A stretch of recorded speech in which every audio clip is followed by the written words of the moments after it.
Selanjutnya, saya akan menjawab pertanyaan bab 9 tentang pengurangan. Yang pertama, apakah tunjangan pajak penghasilan pasal 21 karyawan dapat sebagai pengurang biaya bagi perusahaan? Jelaskan. Tunjangan pajak penghasilan pasal 21 untuk karyawan dapat diakui sebagai pengurang biaya bagi perusahaan. Hal ini karena tunjangan tersebut merupakan bagian dari penghasilan bruto karyawan dan dikenakan pajak sesuai Undang-Undang Pajak Penghasilan. Sehingga biaya yang dikeluarkan perusahaan untuk membayar tunjangan pajak ini dapat dikurangkan dari penghasilan kena pajak perusahaan.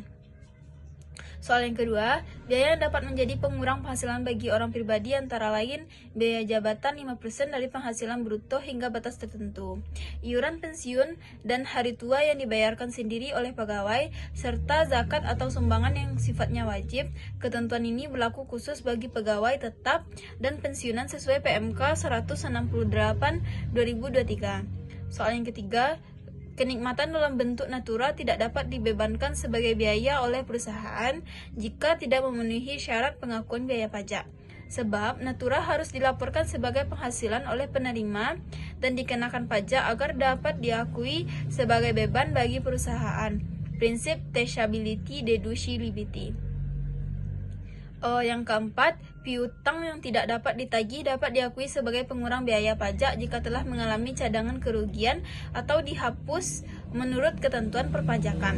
Biasanya setelah dinyatakan tidak tertagih secara resmi atau melalui prosedur penghapusan piutang yang berlaku, tidak ada hasil cari spesifik, tetapi ini merupakan prinsip umum perpajakan.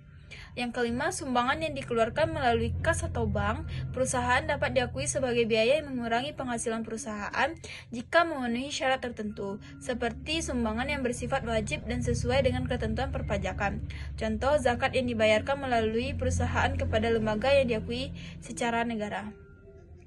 Terima kasih. Sekian jawaban bab 9 tentang pengurang. Assalamualaikum warahmatullahi wabarakatuh.